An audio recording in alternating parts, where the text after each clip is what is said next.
Fresh from his visit to Joe Biden's home, Anthony Albanese was welcomed to his old high school. It is absolutely delightful to be here amongst friends. Joining the leaders of India and Japan for the president's final Quad meeting. We're democracies.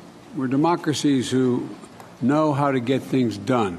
The Quad it doesn't have a long history. That means it's not defined by tradition, but it also means it's not confined by it.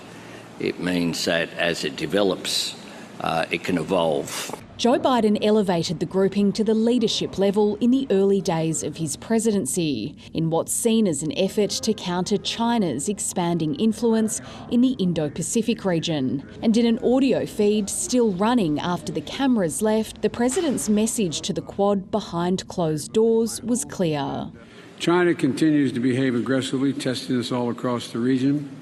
And it's true in the South China Sea, the East China Sea, South Asia, and the Taiwan Straits. The leaders agreed to closer maritime ties, including joint Coast Guard operations that the US says will take place in the South China Sea. The four countries will have personnel on perhaps a single vessel, improving the interoperability and the cooperation that occurs. Joe Biden is trying to use his remaining time in office to solidify his foreign policy legacy. The president using this meeting to send a signal that he wants America's increased focus on the Indo-Pacific to outlast his administration. Mr. President, will the Quad survive beyond the election in November?